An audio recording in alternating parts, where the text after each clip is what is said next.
नमस्कार, news state में आपका स्वागत है। मैं हूं आपके साथ लोकेंद्र त्यागी। आपके मुद्दे में आज बात करेंगे छत्तीसगढ़ की, जहां मानसून की दस्तक के साथ बारिश का दौर शुरू हो गया है। बीते 24 घंटों में गरियाबंद में सबसे ज्यादा बारिश रिकॉर्ड की गई है, जबकि कई जिलों के लिए अलर्ट जारी किया गया। आज चर्चा इसी मुद्दे पर करेंगे और सवाल ये कि भारी बारिश से निपटने की हमारी तैयारी क्या है। कुछ खास मेहमान भी जुड़ेंगे, लेकिन उससे पहले आज की रिपोर्ट आप देखिए।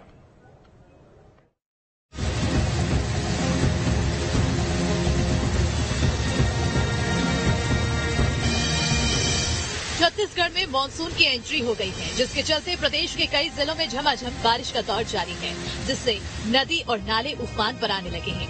वहीं तापमान में भी गिरावट दर्ज की जा रही है। प्रदेश में सबसे ज्यादा बारिश गरियाबंद में हुई है। वहीं मौसम विभाग ने प्रदेश के कई जिलों में भारी बारिश का अलर्ट जारी किया है। बीते 24 घंटे की बात करें तो गरियाबंद में 98.8 मिलीमीटर से ज्यादा बारिश हुई।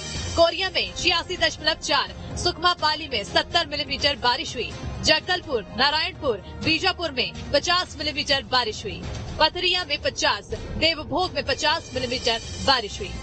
दरभा, बस्तानार, भैरमगढ़, दुर्ग कोंदूल में 40 मिलीमीटर बारिश हुई। बलौदाबाजार, अंबागढ़, बस्तर में 30 मिलीमीटर बारिश रिकॉर्ड हुई है। वहीं प्रदेश में मानसून की एंट्री से तापमान में गिरावट दर्ज की गई है। 3 दिन पहले तक प्रदेश में ज्यादातर जगहों पर अधिकतम तापमान 42 से 43 डिग्री सेल्सियस था, जो अब करीब 10 डिग्री की गिरावट के साथ 32 से 33 डिग्री सेल्सियस रह गया है। रात के न्यूनतम तापमान में भी 7 डिग्री तक की कमी आई है। बादल, बारिश और ठंडी हवाओं से नमी 40% बढ़ गई है। वहीं मौसम विभाग ने प्रदेश में भारी बारिश का अलर्ट जारी किया है। जिन जिलों के लिए अलर्ट जारी किया गया है उनमें बस्तर, बीजापुर में भारी बारिश का अलर्ट। कोंडागांव, गरियाबंद में होगी भारी बारिश। सुकमा में भी भारी बारिश का अलर्ट जारी। कई जिलों में बारिश के साथ होगी ओलावृष्टि। छत्तीसगढ़ में मानसून ने दस्तक दे दी है। कई जिलों में जहां बारिश ने लोगों को गर्मी से राहत दी है, वहीं लगातार हो रही बारिश से जल भराव की स्थिति बनने लगी है। नदी नाले उफान पर आ गए हैं। ऐसे में प्रशासन के सामने बाढ़ जैसी स्थिति से निपटने की चुनौती है।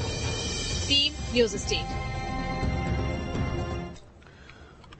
और चर्चा करने के लिए खास मेहमान इस वक्त हमारे साथ जुड़ गए हैं। गुरुदत्त मिश्रा जी हैं, मौसम एक्सपर्ट हैं। इसके अलावा हमारे साथ देवेंद्र वर्मा जी हैं, रिटायर्ड आईएएस हैं। के शर्मा जी हैं, वरिष्ठ पत्रकार हैं। आप तीनों का बहुत बहुत स्वागत है। गुरुदत्त जी, सबसे पहले छत्तीसगढ़ के मौसम को लेकर क्या अनुमान है? यहां का मानसून किस तरीके का रह सकता है? देखिए, छत्तीसगढ़ को धान का कटोरा कहते हैं और जो बंगाल की खाड़ी से जो भी मानसून हो या अरब सागर से हो, दोनों की ब्रांचेस है छत्तीसगढ़ को प्रभावित करती है। और खासकर ये जो जगदलपुर संभाग का इलाका, यहाँ पे अच्छी वर्षा होती है हमेशा, क्योंकि जो भी क्षेत्र वनों से आच्छादित है और वहां पे अमूमन तौर पे अच्छी वर्षा होती है। और छत्तीसगढ़ में, पूरे छत्तीसगढ़ में मानसून खासकर प्रवेश कर गया है। और मुझे लग रहा कि किसानों ने धान के रोपे या जो बोनी करनी है पहले से तैयारियां कर रखी होगी या भी कर भी रहे होंगे, क्योंकि धान लगाने या रोपा के लिए तापमान का बहुत बड़ा फैक्टर है। बहुत तेज गर्मी पड़ रही थी छत्तीसगढ़ में, लेकिन तापमान 30 के आसपास आ गया और न्यूनतम तापमान में गिरावट आई है और नमी वाली हवाएं चल रही है।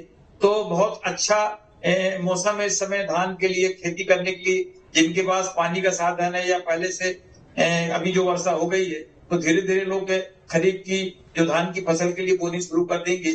और हम ये मान के चलते हैं, मौसम विज्ञान विभाग ने जो पूर्वानुमान जारी किया है कि छत्तीसगढ़ में आगामी जो मानसून का समय बहुत अच्छी वर्षा होगी और मौसम अच्छा रहेगा इस साल। खासकर 96% ±4% का पूर्वानुमान है छत्तीसगढ़ के लिए भी। और हम आशा करते हैं कि जो भी होगा आगे बहुत अच्छा होगा। देवेंद्र वर्मा जी, तैयारियों के स्तर पर क्या कदम उठाए जाने चाहिए अभी से मानसून को लेकर? हालांकि कुछ तैयारियां तो बहुत पहले से शुरू हो जानी चाहिए थी, लेकिन कई जगह हम देखते हैं जल भराव की स्थिति होती है, बाढ़ जैसी स्थितियां बनती हैं। उसको लेकर क्या अभी से कदम उठाए जाने चाहिए प्रशासनिक स्तर पर? तो देखिए, प्रशासनिक स्तर पर तो जो डिजास्टर मैनेजमेंट अथॉरिटी है वो मई के महीने से ही तैयारी शुरू करती है। और छत्तीसगढ़ में मई के महीने में ये बाढ़ नियंत्रण और बरसात से हानि और इसके संबंध में एक विस्तृत सर्कुलर भी जारी कर दिया गया है और सभी जिलों में वो सर्कुलर सभी जिलों को पहुंच गया है। और उसमें ये अपेक्षा की जाती है कि प्रत्येक जिले में एक एक्शन प्लान हो। सबसे पहले तो एक राज्य स्तर के ऊपर भी एक आपदा प्रबंधन प्रकोष्ठ गठित किया जाता है, जिसमें एक अधिकारी, बहुत एक वरिष्ठ स्तर का अधिकारी रहता है, जो कि सभी जिलों से रिपोर्ट होती है और सभी जिलों में भी एक्शन प्लान एक बनाकर और सभी विभागों के मध्य में अच्छे से सामंजस्य रहे, इस आधार के ऊपर कलेक्टर वहां पर मीटिंग लेके सभी विभागों को जो भी आवश्यक निर्देश हैं, जैसे कि बाढ़ की स्थिति, यदि कि जिन जिलों में बाढ़ की स्थिति आती है उन जिलों में वहां पर जहां पर बाढ़ में नहीं पहुंचा जा सकता है वहां पर खाद्य सामग्री की पर्याप्त व्यवस्था हो जाए, वहां पर उनके बचाव की सारी व्यवस्थाएं हो जाए। जहां पर शहर है, नगरीय क्षेत्रों में नाले नालियों में जो पानी भराव की स्थिति हो जाती है तो नाले नालियों की साफ सफाई करवा ली जाए। तो ऐसे बहुत विस्तृत निर्देश राज्य सरकार के द्वारा जारी किए जाते हैं। और मैं आपको ये बताना भी चाहता हूं कि मई महीने में ही राज्य सरकार ने ऐसे सारे निर्देश सभी कलेक्टर्स को सभी जिलों में जारी कर दिए गए हैं, जिसमें ये भी अपेक्षा की गई है कि रेन वाटर हार्वेस्टिंग ज्यादा से ज्यादा हो, प्लांटेशन ज्यादा से ज्यादा हो, नालियों की अतिक्रमण हटा दिए जाए जिससे कि नालियों का और नालों का पानी रुक जाता है शहरी क्षेत्रों में। ये सारी व्यवस्थाएं और सारी, क्योंकि राज्य सरकार जो है ये इस संबंध में बहुत सक्रिय रहती है और सब राज्य सरकार ने मई के महीने में ही ये सारी जारी कर दिए गए और सभी जिलों में भी इसकी बैठकें, जहां तक मेरे को जानकारी है, सभी जिलों में भी इसकी बैठकें कलेक्टर प्राथमिकता के आधार पर बुलाते हैं और आपदा प्रबंधन की संपूर्ण व्यवस्था करते हैं। केके शर्मा जी, हर बार मानसून आता है, राहत लेकर आता है, किसानों के चेहरों पर खुशी लेकर आता है, लेकिन साथ में आफत भी लेकर आता है। कई जगह हम देखते हैं ओवरफ्लो होता है पुल पुलियों पर से, उसकी वजह से हादसे होते हैं। इसके अलावा सड़कों में क्रैक देखने को मिलते हैं। तो क्या ये जो मानसून के दौरान दुश्वारियां कई बार देखने को मिलती हैं, इसका जिम्मेदार आप किसे मानते हैं? और हर साल जब वो चीजें रिपीट हों तो क्या हमारी जो एक कहते हैं इच्छा शक्ति है उसकी कमी दिखती है मानसून से हर साल पहले तैयारियों को लेकर? निश्चित रूप से इतनी भी तैयारी करते हैं, लेकिन रायपुर शहर जैसे सघन बस्तियां हैं, झुग्गी बस्तियां हैं, रायपुर शहर में ही या बड़े शहरों में देखेंगे ढाल किधर है, उधर नाला किधर लेके जाना, इस प्रकार की समस्याएं रहती है, जिसके चलते शहर के बीच में भी आप देखेंगे तो जय स्तंभ चौक जैसे में भी पानी भरा रहता है। बड़े बड़े नालों के जगह में सड़क बनाने में ज्यादा ध्यान दिया जाता है। अभी भी मालवी रोड में देखेंगे तो छोटे छोटे नालियां हैं। तो इसको लेकर के एक व्यापक दृष्टिकोण की आवश्यकता महसूस होती है, ताकि वो एक निश्चित शहर की ढाल किधर है और वहां पानी आपको कहां लेके जाना है। खुले प्लाटों में छोड़ दिया जाता है नालियों को, जिससे बहुत सारी गंदगी, मच्छर की समस्या है। धूल और मच्छर की समस्या एक आम समस्या बन चुकी है छत्तीसगढ़ में। जहां तक अभी पानी को लेकर के है तो एक छोटी सी जानकारी दे दूं कि 1% भी 0.27% ही अभी तक बोनी हुई खरीफ फसल की, और जो धान की बोनी है उसको 3 लाख हेक्टेयर कम करने का एक लक्ष्य निर्धारित किया है किसी विभाग में। 38.99 लाख हेक्टेयर के लक्ष्य पिछले समय था, जिसको 36 लाख किया गया है, ताकि जो 10,000 रुपए न्याय योजना के तहत अन्य फसल लेने पर दिया जाता है उसके लाभ अधिक से अधिक लोगों को मिले। ये कृषि विभाग के खाद और बीज की उपलब्धता की यदि बात करें तो छत्तीसगढ़ की स्थिति यह है कि 8,68,000 क्विंटल बीज की यदि आवश्यकता है तो 8 लाख, इसमें से 6 लाख भंडारित है और अभी तक के 2.91 लाख क्विंटल की वितरण हो चुका है। इसका मतलब खाद और बीज दोनों में यदि जल्दी में बात करूं तो 47% जो भंडारण है उसका 47% का उठाव हो गया है, ऐसा कृषि विभाग के अधिकारियों को कहना है। इसके साथ ही जो 10 दिन का लेट हुआ है, जिसके चलते मैं पहले ही बताया कि मात्र 1% भी अभी तक 2.257% ही बोनी हुई है, तो एक देरी है। और कुछ हड़ताल कर्मचारियों के, सहकारी समितियों के कर्मचारियों के हड़ताल, पटवारियों की हड़ताल के कारण ऋण लेने वाले किसानों को, अन्य लोगों को इस प्रकार की जो दिक्कत हुई है, जिसके चलते हुए देरी है। तो मेन चीज है, ये खाद और बीज की कमी नहीं है ये बताया जा रहा है, लेकिन कुछ क्षेत्रों में जो मांग के अनुरूप जो बात आ रही है, किसानों से यदि बात करेंगे तो महामाया, सरना जैसे जो किसान पसंद करते हैं उस प्रकार के धान की कमी महसूस की जा रही है। तो समय पर दूरस्थ क्षेत्रों में पहुंच जाए। कई ऐसे पहुंचविहीन क्षेत्र हैं छत्तीसगढ़ में जिसमें सार्वजनिक वितरण प्रणाली का अनाज समय पर यदि पहुंच जाए तो वो बेहतर रहता था। ये सब स्थिति को लेकर कलेक्टर जो लगातार जैसे बता रहे थे अभी कि उस प्रकार की मीटिंग जिला स्तर पे हो चुकी है, खाद बीज की उपलब्धता को लेकर, बाढ़ नियंत्रण प्रकोष्ठ को लेकर। इसके बावजूद जो घटनाएं होती है तो निश्चित रूप से मुझे लगता है कि प्रशासन को एक लंबे समय तक तैयारी की आवश्यकता होती है, जिससे इस प्रकार की घटनाएं न हो। जी बिल्कुल। और डॉक्टर विशाल चंद्राकर जी भी हमारे साथ जुड़ गए हैं, किसान नेता हैं। विशाल चंद्राकर जी, धान का कटोरा छत्तीसगढ़ को कहा जाता है। मानसून से बड़ी आस रहती है क्योंकि चावल को सबसे ज्यादा जरूरत होती है बारिश की। अभी तक किस तरह की स्थितियां दिख रही हैं किसानों के लिए? क्या चिंताएं आपको दिख रही हैं और मानसून को किस तरीके से देख रहे हैं?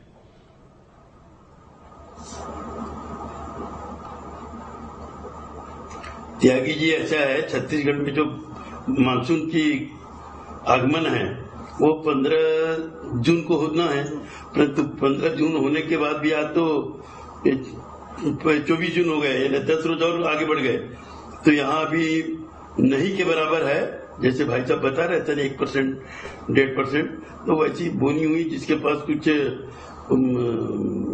पानी का साधन है, ट्यूबवेल वगैरह का, उन लोग अपने नर्सरी वगैरह डाले हैं। पर वैसे देखा जाए तो बहुत ही हालत गंभीर है। और रहा सवाल है बारिश जब होती है तो जो हमारी सरकार है उस वक्त जब किसान बीज लेने जाते हैं तो बीज की तो कमी हो ही जाती है, और जो अपने को बीज चाहिए छत्तीसगढ़ के लिए वो बीज की कमी हो जाती है। और कई जगह कई जिलों में, जैसे हमारे रायगढ़ है और कई जिले हैं जैसे अपने राजनांदगांव वगैरह है, वहां पर भी इसके अपने कमी हो जाती है। कवर्धा जिले में रासायनिक खाद की कमी हो जाती है। तो इस प्रकार से शासन के जो अधिकारी हैं उन लोग थोड़ा सा अगर अलर्ट होते तो ये किसानों को समस्या नहीं होगी, पर थोड़ा किसान अधिकारियों की थोड़ा सा ढीला ढाल के कारण किसानों को परेशानी होती है। और ये जो बरसात जब होती है लगातार, मानसून का जैसे आगमन हुआ उस वक्त थोड़ी सी बारिश हुई एक रोज की और फिर सड़कें वगैरह तो कट ही जाती है। अब उसका मतलब यही है कि बनाने में क्या टेक्निकल क्या प्रॉब्लम है, उनको तो उसको इंजीनियर लोग समझते हैं और आम पब्लिक भी समझती है, आप लोग भी समझते हैं क्या कारण रहता है। ये तो अच्छे ढंग से बनाया जाए तो कोई टूटता तो है नहीं। तो इस प्रकार से शासन का जो ध्यान है वो अच्छी तरह से ये कामों में जब सरकार का पैसा खर्चा ही होता है तो अच्छे ढंग से बनना ही चाहिए, क्वालिटी मेंटेन करना चाहिए, यही आग्रह है। और साथ में किसानों की जो है बीज है और खाद है अगर समय में मिल जाए तो फिर किसानों के देश को अनाज खिलाने में कोई कमी करता ही नहीं। क्योंकि अभी देखिए 2 साल पहले जो कोरोना हुआ था तो सब जगह के फैक्ट्री भी बंद, दुकानें बंद, मगर किसान ऐसे अन्नदाता है जो पूरा देश को भूख से मरने किसी को नहीं दिया। अपने खेतों से अनाज कोरोना काल में भी जाके काम किए और देश को भोजन करवाए हैं। तो किसान अन्नदाता है, इसके लिए शासन को सचेत रहना चाहिए, सोचना चाहिए, उनकी जो फसलों की अच्छी कीमत देनी चाहिए ताकि किसानों की जो माली हालत है उसमें सुधार आए। हमारे छोटे जो किसान है 5 एकड़ से कम के, उनकी संख्या 90 और 95% है पूरे देश में। छत्तीसगढ़ में भी वही हाल है। तो ये अगर कहीं हम किसानों को 2 एकड़ और 5 एकड़ सीमांत किस्मों को अगर कहीं लाभान्वित करें, उनके ऊपर विचार करें तो हमारे इन्हें किसान को कुछ लाभ हो सकता है। अभी मिलेट का चल रहा है, मिलेट के चलते शासन की योजना है, मिलेट की बीज जहां कहीं से भी उठा के ले आए, मुझे भी दे दिए थे 1 एकड़ पे, मैंने बीज डाला मगर उसमें जर्मिनेशन हुआ ही नहीं। तो जब सरकार की योजनाएं बनती है तो वो अच्छी चीज देना चाहिए जिसमें जर्मिनेशन बढ़िया हो, किसान को नुकसान न हो। हमने खेत की जुताई किया, ट्रैक्टर गया तो ये उसका खर्चा अलग हुआ, और एक फसल में तो हमको प्रोडक्शन मिलना चाहिए वो भी उससे भी वंचित हो गए। तो इस प्रकार से शासन की जो जहाँ मिलेट की योजना होती है सरकार में तो उसको ढंग से बीज देना चाहिए। अब ऐसे जहाँ कहीं पर बीज पड़ा है उसको उठा के ले आए और यहाँ जर्मिनेशन हुआ नहीं तो खेत का भी किसानों को नुकसान होता है और ये क्षति होती है। इसके ऊपर शासन को बहुत गंभीरता से विचार करनी चाहिए किसानों के लिए। गुरुदत्त मिश्रा जी, जो अभी 8-9 दिन की देरी हो गई है, क्या भरपाई हो जाएगी आने वाले दिनों में इससे?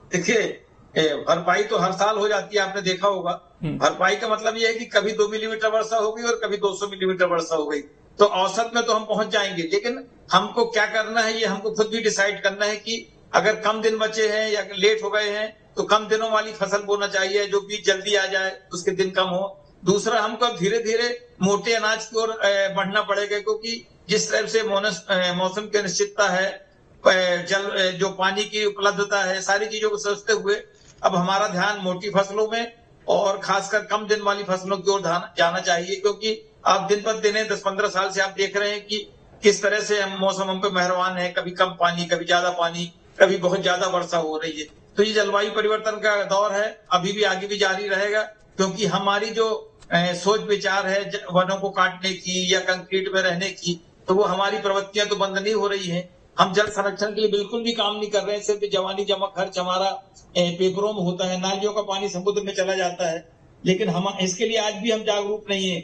और नालियों में देखिए, नालियां सिकुड़ गई हैं, नदियां सिकुड़ गई हैं, नदियों में किनारे मकान बन रहे हैं, तो पानी कहाँ से जाएगा? जो पहले धान के खेतों में भराव वाली स्थितियां थी, या वो खेत ऐसे बचे ही नहीं है, तो हमको अब बहुत कुछ सोचना पड़ेगा। अगर हमारी आने वाली जनरेशन पे हमें कुछ विचार करना है तो हमको जरूर करना चाहिए। जहां तक मौसम का सवाल है, अच्छी वर्षा होगी और मानसून भी इस साल हमको अनुमान है कि बहुत अच्छा रहेगा और उसमें कभी कोई कमी नहीं आने वाली। ठीक, देवेंद्र वर्मा जी, आने वाले समय में जनसंख्या तो बढ़नी है सर, और उसको लेकर जो शहरों पर बोझ पड़ रहा है अब धीरे धीरे, मानसून के समय वो और ज्यादा विकट स्थिति में दिखता है। क्या वो प्लानिंग अभी से हम कर चल सकते हैं, और क्या हम शहरों में बेहतर स्थितियां दे सकते हैं? देखिए, ऐसा है कि शहरों में बेहतर स्थितियां देने की शासन हर संभव प्रयास करता और करता भी है, नहीं तो। लेकिन आप देखते होंगे कि चाहे बॉम्बे हो, दिल्ली हो, कलकत्ता हो, इतने बड़े बड़े शहरों में भी बरसात के दिनों में पानी भरता है। बरसात के दिनों में इसी बाढ़ की स्थिति शहरों के अंदर निर्मित हो जाती है। तो छत्तीसगढ़ में भी, छत्तीसगढ़ शासन भी ये सारी व्यवस्थाएं करता है, लेकिन बरसात यदि आकलन से अधिक हो जाए तो निश्चित तौर पर कुछ परेशानी तो होती है। लेकिन ये जरूर है कि नाले नालियों की सफाई और ये सब, देखिए आजकल तो ये नगर निगम और नगर पालिकाओं का जो दायित्व के लिए भी राज्य सरकारों को ही कहा जाता है। ये दायित्व कि शहरों की नालियां साफ हो, वहां पर कूड़ा करकट न हो, वहां पर अतिक्रमण न हो, ये सारी व्यवस्थाएं करने की जिम्मेदारी नगर पालिकाओं की और नगर निगमों की है। नगर निगम में भी चुनी हुई पूरी बॉडी रहती है, मेयर रहते हैं, डिप्टी मेयर रहते हैं, पार्षद रहते हैं। इन सबको एक्टिव होकर अपने अपने क्षेत्र में ये व्यवस्थाएं करनी चाहिए कि बरसात के पहले वास्तव में बराबर सब साफ सफाई हो गई है कि नहीं हो गई है, ये सब उनको देखना चाहिए। हर चीज के लिए हम राज्य शासन के पास में जाएं कि राज्य शासन ने ये नालियों की सफाई नहीं करी, ये काम उनका नहीं है। तो जब स्थानीय शासन का ये सारा काम है तो स्थानीय शासन इसके लिए जिम्मेदार होते हैं, और स्थानीय शासन में पार्षद, मेयर, सभापति और ये सारे इलेक्टेड रिप्रेजेंटेटिव, इनका भी कुछ दायित्व है। इसलिए हर बार सरकार को कहना कि सरकार ने तो अपने स्तर से सारी व्यवस्थाएं करी है। सरकार का काम ये होता है कि इन सारी लोकल बॉडीज को सपोर्ट करना आपदा के समय पर, लेकिन आपदा के पहले जो साल भर जो काम होते हैं, वो साल भर काम करने की जिम्मेदारी तो निश्चित तौर पर स्थानीय शासन की होती है। ये जरूर है कि जो बड़ी योजनाएं हैं, जैसे कि ये सीवेज की कोई बड़ी योजना हो, तो सीवेज की कोई बड़ी योजना जो वर्ल्ड बैंक के मदद से या दूसरी मदद से बनाई जाती है, उसमें राज्य शासन का हस्तक्षेप जरूर रहता है और वो जल्दी जल्दी होना चाहिए। तो निश्चित तौर पर अब ये समय है, जिस प्रकार से शहरों में बहुत अधिक प्रेशर हो रहा है, पॉपुलेशन का, शहर बढ़ते जा रहे हैं, तो उसके साथ में ही ड्रेनेज की व्यवस्था, एक अच्छी व्यवस्थाएं बनाई जाए, ड्रेनेज की व्यवस्था ऐसी रखी जाए। फिर आजकल जब से साफ सफाई का ज्यादा हो गया, प्लास्टिक का उपयोग ना हो, ये सारी चीजें के लिए राज्य शासन को प्रयास करना चाहिए। लेकिन इनके निराकरण के लिए तो निश्चित तौर पर नगर निगम, नगर पालिकाएं, पार्षद, ये जो इलेक्टेड प्रतिनिधि हैं, इन सब की जिम्मेदारी बनती है। के शर्मा जी, देखिए अभी जिस तरह की स्थितियां बन रही हैं हर साल, क्या इसमें आपको लगता है कि भ्रष्टाचार एक बड़ा खेल होता है? सड़कों पर जिस तरीके से दरारें आती हैं, क्या ये जब तक खत्म नहीं होगा तब तक हम उम्मीद करें कि हमारे शहर बेहतर हो सकते हैं? देखिए, यही व्यवस्था की बात है। जैसे मैंने कहा कि किस शहर में किधर ढाल है, उस ढंग से पानी को कहाँ आपको बाहर निकालना है, ये व्यवस्था होनी चाहिए। एसटीपी लगाने की मांग होती रही ताकि उस पानी का हम उपयोग कर सके। शहरों में कितना कर पाते हैं? बड़े बड़े होटलों से पानी कई गैलन निकलती, उसकी क्या स्थिति है? कार वास्तु वाले स्थानों में देखेंगे। ये है। दूसरी चीज, शहर में आप देखोगे डामरीकरण का काम कर रहे हैं। चुनाव नजदीक है छत्तीसगढ़ में, शहरों में डामरीकरण चल रहा। बारिश आ गया, बारिश में सड़कें फिर उखड़ेगी, फिर वही स्थिति आ जाएगी। और नालियों की जगह में मैं बता रहा हूँ, उस स्तर पे जितनी जनसंख्या बढ़ी उस स्तर में क्या नाले बन रहे हैं? क्या उसको कहीं तालाब में तो नहीं डाला जा रहा है? उसको कहीं बाहर मैदान में तो नहीं जोड़ा, खुले प्लाट में जा दिया है? कहीं जो नई कॉलोनियां बन रही है वहां पे किस आधार पे नालियों की व्यवस्था की गई है? क्या उनको अनुमति दी गई है? ये सब तमाम विषय है जिस पर निगम प्रशासन हो चाहे सरकार हो, एक वृहद नीति बनाने की आवश्यकता है इसको लेकर के। उसके साथ ही छत्तीसगढ़ में कृषि के लिए एक लाइन बात करना चाहूंगी कि जो परिवर्तन की लगातार बात है, दलहन तिलहन मिलेट्स की बात की जा रही है, प्रयोगशाला की बात की जा रही है, तो इसमें गुणवत्ता को लेकर के बीज की 1712 बीज की और 698 उर्वरक और 84 पौध संरक्षण की इसके औषधि की इन्होंने जांच की है, जिसमें कई अमानक भी पाए गए हैं। मेन बात यह है कि 16 बीज अमानक पाए गए हैं, 143 उर्वरक और 3 पौध संरक्षण। तो इस प्रकार से मानक बीज का अधिक उपयोग है, इस प्रकार से अमानक बीज। छत्तीसगढ़ के बालोद में आप देखेंगे तो एक खाद बनाने वाला पकड़ाया है, फर्जी तरीके से खाद, डुप्लीकेट खाद बना रहे थे, इस प्रकार से भी शिकायत है। तो किसानों को भी जागरूक रहने की आवश्यकता है, प्रमाणित बीज का अधिक उपयोग करें, ताकि अधिक से अधिक जो न्याय योजना है जिसके तहत परिवर्तन की बात है, केवल धान से ही छत्तीसगढ़ का विकास नहीं हो सकता, ये भी किसानों तक पहुंचाने की जिम्मेदारी शासन प्रशासन की होनी चाहिए। जी डॉक्टर विशाल चंद्राकर जी, जो बदलाव की बात है, क्या ये इतना आसान है? जैसा कि आपने भी चिंता जताई कि भाई मिलावटी बीज हमें, और इसके अलावा क्या किसानों के लिए कुछ प्रशिक्षण शिविर की भी जरूरत है कि पहले उनका ट्रेनिंग तो हो जाए ठीक से, उसके बाद हम उन्हें बोलें कि आप मिलेट्स पर ध्यान दीजिए, धान को छोड़िए, अन्य फसलों पर आइए। और आप लोगों का जो संगठन है, क्या इस दिशा में किसानों को जागरूक कर रहा है? और आप लोगों का जो संगठन है, क्या इस दिशा में किसानों को जागरूक कर रहा है?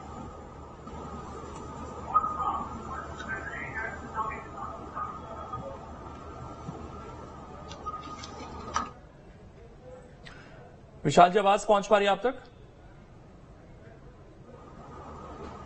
चलिए, आवाज नहीं पहुंच पा रही है। गुरुदत्त जी, मैं एक चीज आपसे जानना चाहूंगा कि जब हर साल हम देख रहे हैं कि पिछले कई सालों से ये अच्छी बात है भारत के लिए कि मानसून सामान्य है, फिर भी शहरी इलाकों में अगर आप जाइए या फिर अब ग्रामीण इलाकों में भी धीरे धीरे जो ग्राउंड वाटर है उसका लेवल बहुत नीचे जा रहा है और लोग बड़ी चिंता में हैं कि आगे जाकर जिस तरीके से पहले नल बंद हुई, उसके बाद कहीं बोरिंग, ट्यूबवेल ये बंद होनी शुरू हुई, ये चीजें हर 5-10 साल में ही लोगों को बहुत बड़ा फर्क दिख जा रहा है, जिस तरीके से ग्राउंड वाटर बहुत नीचे जाता जा रहा है।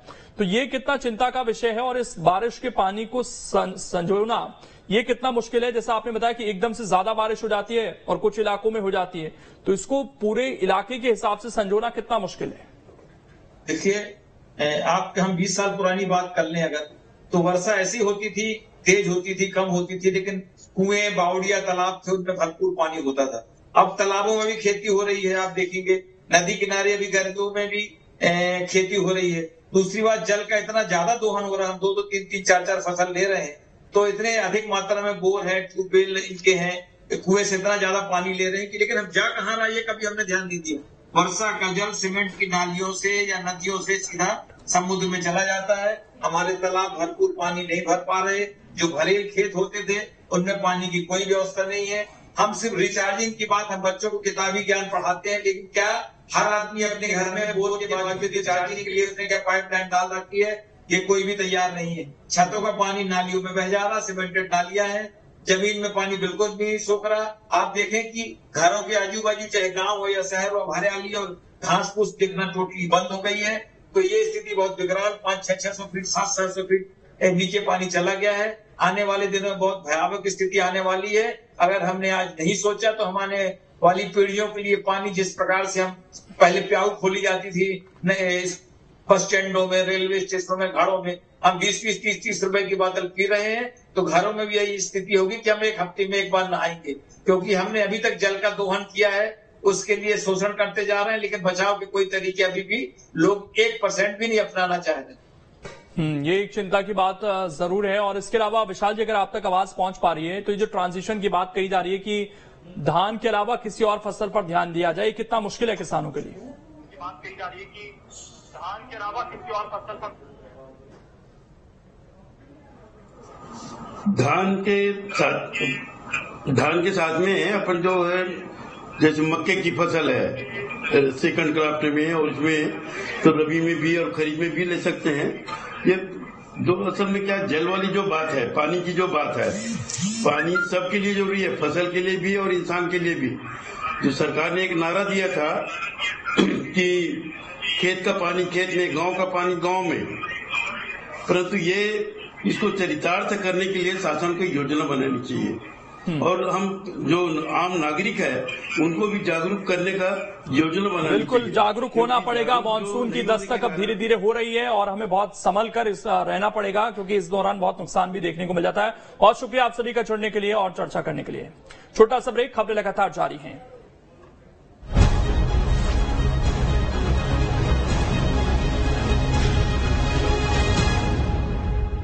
छत्तीसगढ़ देश का एक ऐसा राज्य है जहां बेरोजगारों की संख्या